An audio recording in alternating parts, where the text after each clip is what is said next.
Mummy जी, हम कामचोर नहीं। रितिका और संजना, कहने को दोनों देवरानी जेठानी, दोनों के स्वभाव में भी जमीन आसमान का अंतर। जहाँ जेठानी संजना शांत स्वभाव की, चुप चुप रहने वाली, वही देवरानी रितिका साफ दिल की, पर मुंह फट जो महसूस करती बोल देती। पर दोनों में बहुत प्यार था। संजना की शादी को जहाँ 7 साल हो गए थे, वही रितिका की शादी अभी 6 महीने पहले ही हुई थी। दोनों की सास सुनैना जी, जो सास का मतलब ही हुक्म चलाना और बहुओं की बुराइयां करना समझती है, उनकी नज़र में सब काम करने के बाद भी उनकी बहुएं कामचोर है। संजना ने रितिका का स्वागत इस घर में खुले दिल से किया था और 7 साल से सास की खरी खोटी सुन रही जेठानी देवरानी को इन सब से बचाने का भरपूर प्रयास करती। शुरू में सास के व्यवहार से अनभिज्ञ रितिका कुछ ना कुछ ऐसा कर जाती जो उनकी सास को नागवार गुजरता।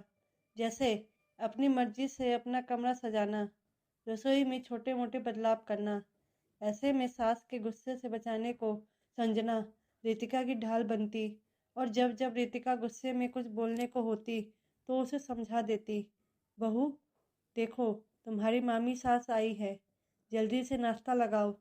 एक दोपहर काम से निपट कर अपने कमरे में आराम कर रही बहुओं को सास की आवाज़ आई और दोनों रसोई में भागी।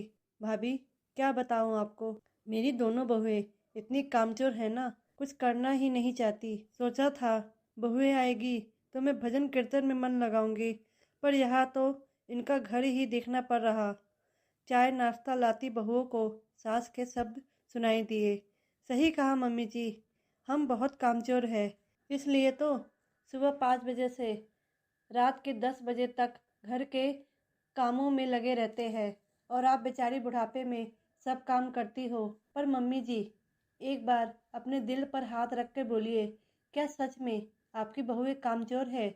यदि हाँ तो आज के बाद हम लोग कामचोर ही बनकर दिखाएंगे। क्यों दीदी? आज रितिका से नहीं रहा गया तो उसने भी सास को खरी खोटी सुना दी। हालांकि संजना ने उसे रोकने का प्रयास किया, पर पानी सिर से ऊपर चला गया था। अरे भाग्यवान, कुछ तो शर्म कर। बच्चियां दिन रात काम में लगी रहती है और तू उनकी बुराई ही करती रहती है। अगर वो कामचोर होती तो तुझे ही बैठकर उनकी बुराई का वक्त नहीं मिलता। कल को वो सच में कामचोर बन गई तो अपने साथ साथ मेरा भी बुढ़ापा खराब करेगी। इसलिए समय रहते सुधर जा। अपने कमरे में आराम करते सुनैना जी के पति भी आज बहुओं के हक में बोल ही पड़े। अपनी भाभी के सामने सुनैना जी की निगाहें नीचे हो गई। अब आप ये मत समझिए सुनैना जी एक खड़ूस सास से मुंतबस हो गई।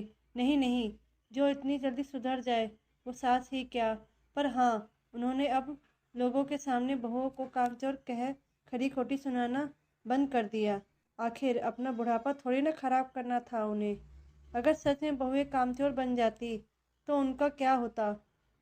दोस्तों, ये कहानी सिर्फ कुछ सासों की है जो सुनैना जी जैसी खड़ूस है और बहुओं के सब कुछ करने के बाद भी उन्हें खरी खोटी सुनाती है। सब सास ऐसी नहीं होती।